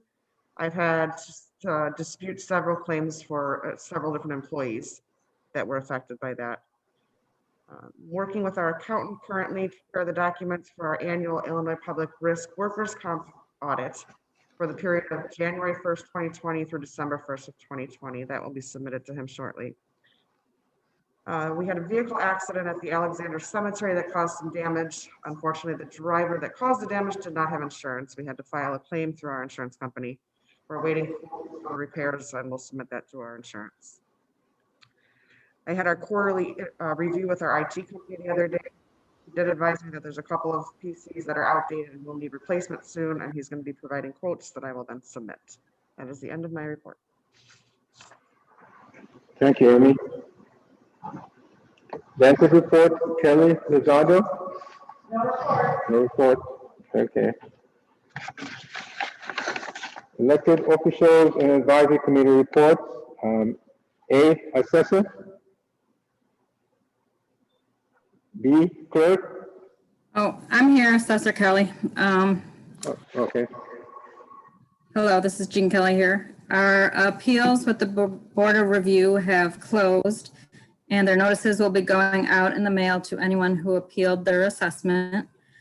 We are starting on the 2021 assessments. If you would like us to review your assessment, there is a form online called an assessment review that you can fill out and return to us anytime between now and July 31st. And we'll take a look at that for you. If you know anyone turning 65 this year, they can come in anytime throughout the year. They don't have to wait till their birthday and sign up for the senior exemption. Thank you. Thanks, Jean. The clerk. No report. Trustees, Alicia Benford. Thank you, Supervisor George. For the Social Services Committee report, there are no grant applications currently pending for the Social Services Committee. I was going to bring one item to the board's attention, but you addressed part of that earlier today or this evening regarding the Heart Organization. But I did want to just make sure we clarify one thing. You stated earlier that there is an unwritten rule that everybody is receiving a one-time grant. The unwritten rules is kind of where we have gotten into issues, and that's why we have written policies and procedures and have been working to get those in place. Dr. Ingram had actually called you, I recall, and talked to you before he submitted an application for consideration for a grant. And I know that you and I had spoken several times about organizations being able to submit in a fiscal year. And I thought that it was agreed that we did not have it written anywhere that they could not resubmit for additional consideration. And that was why he resubmitted. Dr. Ingram actually came to our Social Services Committee meeting, and he said that he came to that committee meeting because he had been having issues with getting a response to his emails and phone calls to you. You didn't explain any of this to him at that time. You told him at that time that the reason that his grant application had been delayed for consideration, not that it was a done deal, but that it had been delayed and he hadn't heard back from you, is because you were waiting to figure out what was going to happen with the H2O grant. So I'm just trying to figure out which storyline do you want to go with tonight? Because Dr. Ingram is on the call and I'm assuming he's going to make comments during public comments. Because he came before the Social Services Committee, I took the time to explain again how the process works. We're an advisory committee. They come before my committee. If my committee receives a grant request before the agenda is posted, we know that social services is an urgent need. We try to get them on the agenda, the very next agenda. He was on the agenda and then his application packet went to you. He submitted his application November 7th and he was on our November meeting and it's been in your hands now for over 60 days. So you told him one thing at our committee meeting, you're telling this board another thing tonight. Dr. Ingram's on the call. I don't, and I don't want to get blamed for anybody's grant application being denied for consideration. His application would still go to this board to be considered for disbursement through the town fund. So I don't understand why you won't bring it to the board and let the board decide if they want to award funds to the organization or not. You're unilaterally making that decision and the board should be able to make that decision. So now you're starting to act like the former supervisor and you're not allowing this board to do their job. This board is responsible for administering the town fund. So I'm asking you to bring his application to the entire board. And the argument that I'm making for him, I would make it for any nonprofit. H2O was not my client and is not my client. And last year, when their grant application was being held up in another committee, it ended up coming through my committee within a month. And I brought it before this board. So whether they are a client of mine or not, I argue for them. Them being a client is not relevant. And so I don't appreciate the cheap shot you took on me earlier tonight, Supervisor George. And I thought that you and I had a better relationship than that, even if we don't always agree. So please don't start acting like the former supervisor. Please allow this board to do their job and let this board consider his grant application and everybody's grant application that is submitted to this township. We have to be fair and equitable to every organization, not just at election time, but all year. So I am going to ask you to please put his grant application on the agenda in February. If not, I'll ask Trustee Raga to help me put it on there. But let the board, even if we say no, let the board do it. Don't do it on your own. Allow this whole board to do it. Don't make up unwritten rules. Let us do it. Let us all do it together. And that's it for the social services part. Now, Trustee Benford, I have the accounting and auditing committee report. So let me just finish my report and you can have the floor back to finish however you want to change your story for the third time. So the accounting and auditing committee will be meeting on Monday, January 25th, 2021. There is one open matter that I am bringing to this board's attention, and it is the corrected W-2 that has not been issued. The board voted on March 19th, 2019 to issue a corrected W-2 to the former township supervisor. The board also told the auditors that we would issue that corrected W-2. I have emailed the supervisor several times requesting a status so I could close this matter. I know exactly what needs to be corrected. The auditors have also confirmed this as well, but the corrected W-2 has not been issued. The reason I have refused to sign the audit representation letter for the past 2 years is because this whole board, you guys don't realize it, but we are confirming for them that we are in compliance with IRS rules, and I know that we are not. Now, Supervisor George has signed it, even though I have told him that we're not in compliance, but he has signed it anyway. The last time I spoke with the supervisor regarding this matter, he said the IRS was going to handle it. But remember, this board has already voted to do it, and it has not been done. The IRS is not going to issue a corrected W-2. It is up to the board to correct it. At this point, too much time has passed, and I am done going back and forth about it. If the board does not allow me to contact our payroll service provider and get a corrected W-2 issued by January 31st, I will file a Form 3949A with the Internal Revenue Service.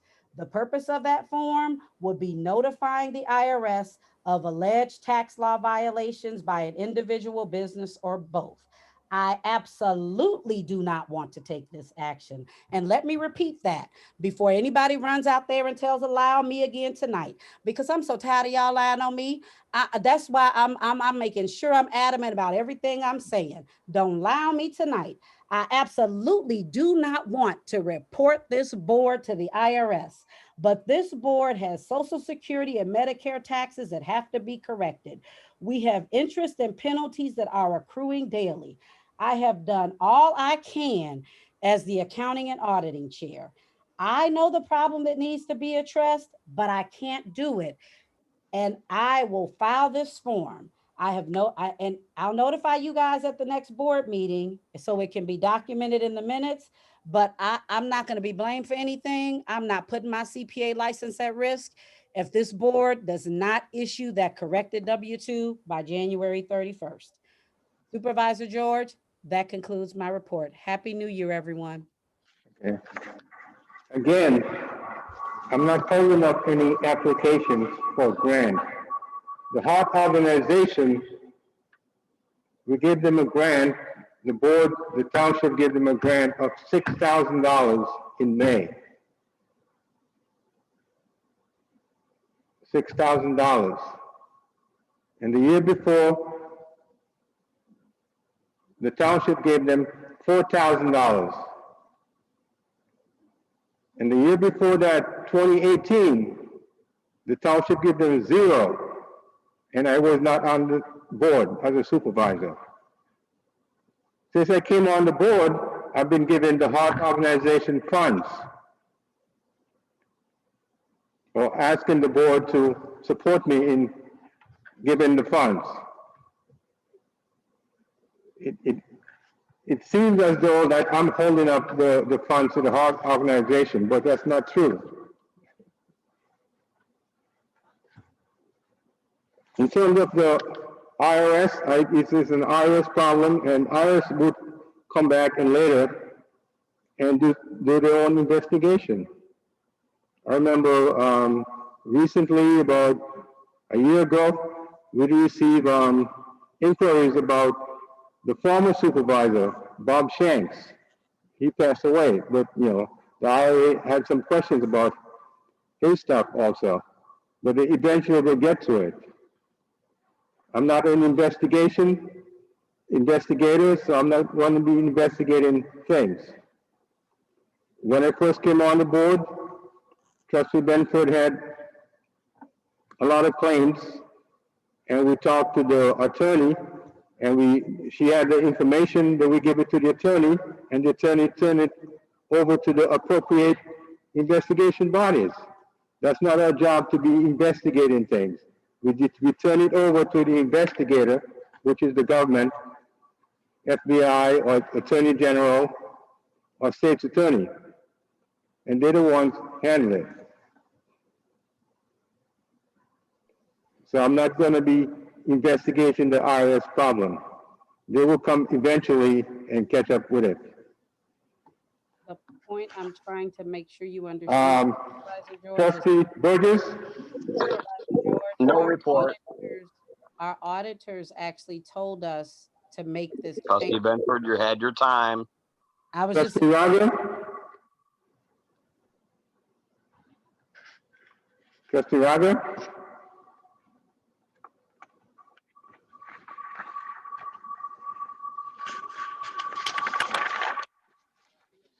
Raga, still there? Yeah, I'm here. I'm here. I just Okay. want to report that we have a building committee meeting this Thursday, January 21st. So anybody would like to attend, or I don't know, we're going to do it Zoom or we're going to have it in public. Also, I have a comment for you, Supervisor George. I find it, very upsetting and disappointing that you being presented the opportunity to investigate issues and concerns that we have as a board and as employees, and you chose not to. And I find that very, very disappointing. That's all. Thank you.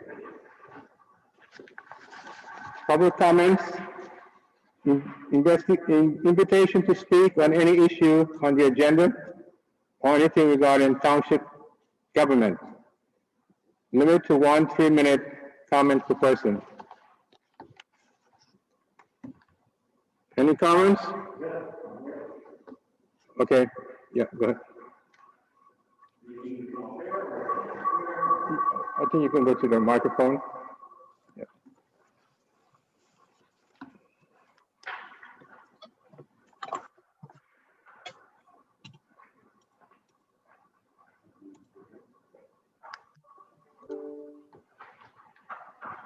My name is Jerry Morris, resident of Bolingbrook since 1976.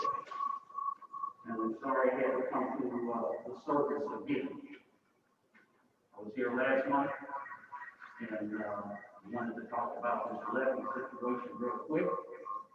Because I sat here and listened to what Alicia Benford put up on the screen, said that it was wrong. And then people voted to push it through anyway. Now we've been sued twice. Now we'll probably get sued again. And I have a novel idea for that. Excuse me?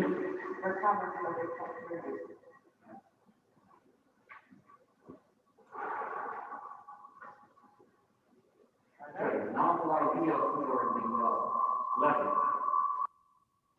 is that since people voted for it, knowing that it was wrong, we get sued. Why don't the two trustees that voted for it and the supervisor, why don't they pay for it? Because as a taxpayer, I'm sick and tired of paying for mistakes over here. And then Supervisor George, you lied to me flat out on Facebook and said that was the levy. So either you lied to me, or whoever you trusted to tell you what was going on lied to you. Which brings me to, you just said Alicia Benford shouldn't have to do investigation. I don't think she should have to tell you or anybody else here what we should be paying or what we should be submitting to the tax levy. Not when we're spending $6,000 of our money for an accounting firm that should take care of it. Number one. Number two. Don't we have an accounting system? Oh, I'm sorry. Maybe nobody knows how to use it, because that should tell us also.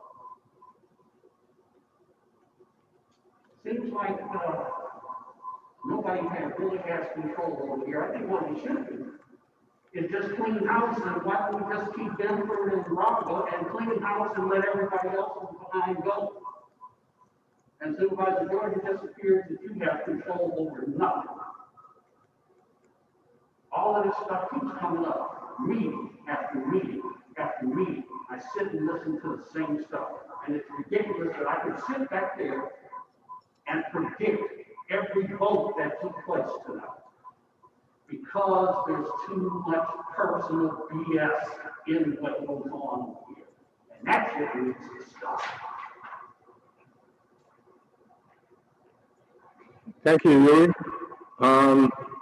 Any other comments? Okay. Can you hear me? Yeah, John Kraft? Yeah, two things. You guys voted to send out a corrected W-2. I wish you would just do it. And to claim that you're not holding up a grant application, I think is wrong, because if you don't put it on the agenda for a vote, then you're holding it up. That's all I have to say. Thanks. Okay. Thank you. Any other comments? Yeah, I've got a comment.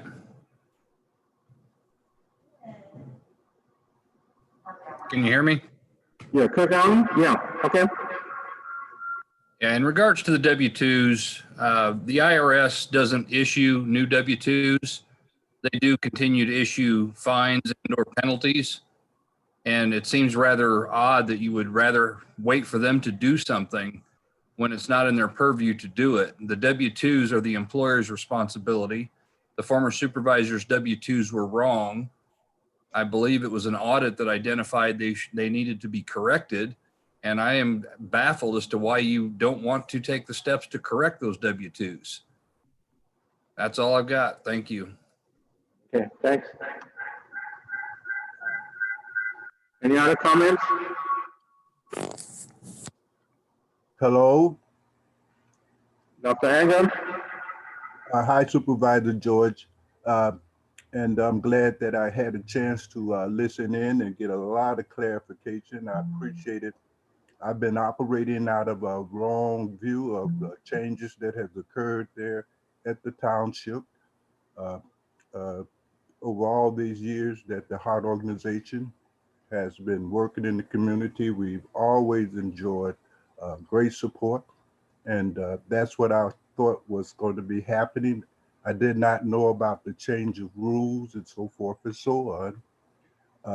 But I do appreciate what the township has been able to do under these new changes, but it would have been far easier had you returned some of the phone calls after you personally told me to resubmit again during the fiscal year 2020, which was not unusual because even when the former supervisor was there, we received two payments totaling a total of $15,000 from the very same board fundamentally.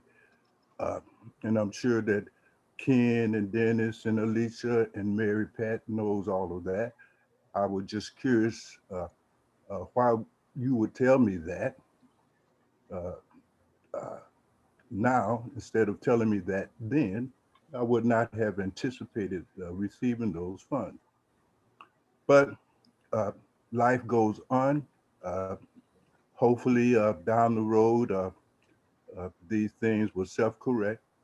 But I do want the record to show that there was years where we got an opportunity to submit our application for these grants from the township more than just once a year. So that's all I got to say. I certainly want to thank you all for setting the record clear so that we know how to adjust our expectations of your services to the community going forward. Thank you very much. Thank you. Any other comments?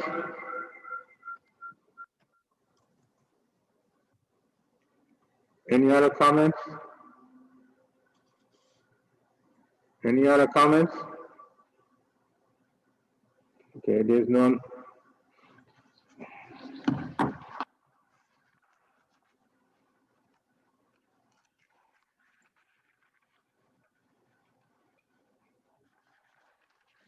Okay.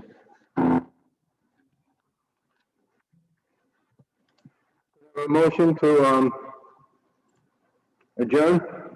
So moved. Trustee Burgess?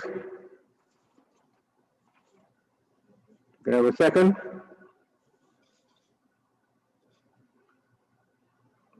Supervisor George, second the motion? Where are we at discussion? Discussion? Yes?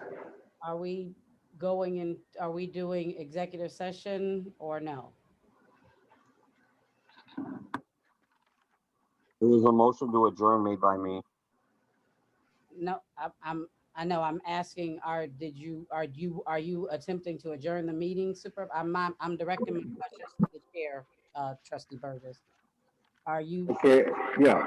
Adjourning, You want to do executive session? So, because the executive session is still on the agenda, so that's why I was yeah. asking. All right, okay, so we should, have a motion to, enter executive session. You have to rescind we did the previous. Can I have a motion to enter executive session?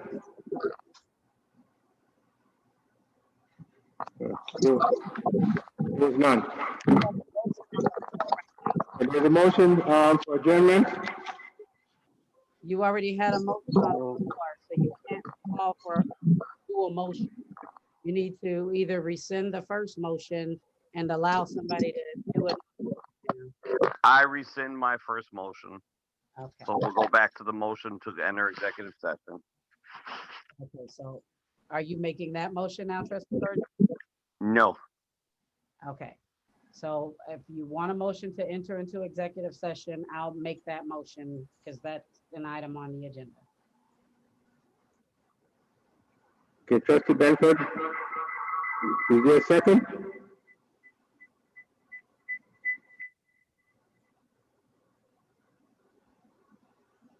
Is there a second? Trustee Raga seconds it. Trustee Raga, second. Any discussion? Roll call, please. Trustee Benford, Yes. trustee Burgess, No. trustee Raga,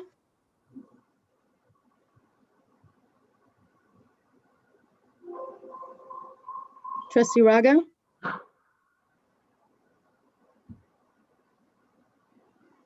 Yes. supervisor George. No.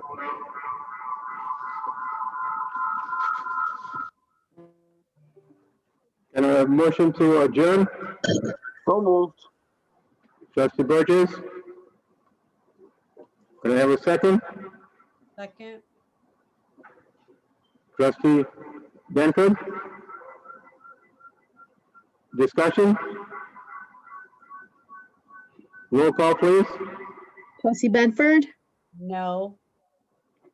trustee Burgess, Yes. trustee Raga,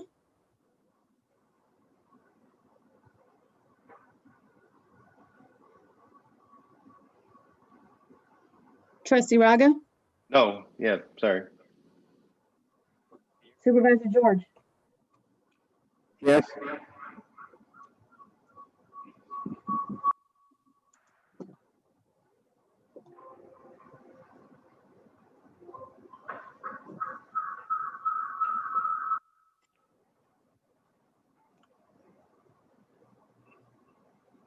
So there's a 2-2, so there is no action.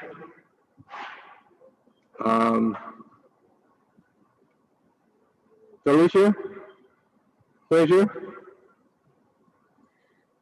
Did trustee Raga not say yes, or did he say no? I'm sorry, if you can you hear me or? I can hear you now. Was that a yes or a no to adjourn?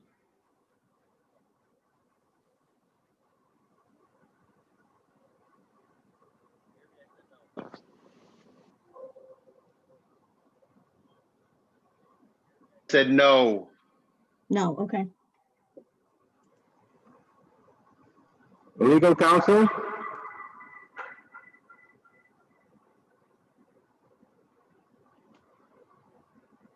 Felicia Frazier? Sorry. Still there? Can you hear me? Yes, I can hear. I'm sorry. Yes. I heard that, what was the vote again? Because I'm sorry, I didn't hear. It was 2-2 to adjourn. Yeah, so, I mean, the chair can call the meeting adjourned. Okay. Thank you. I'll call the meeting adjourned. Have a good New Year.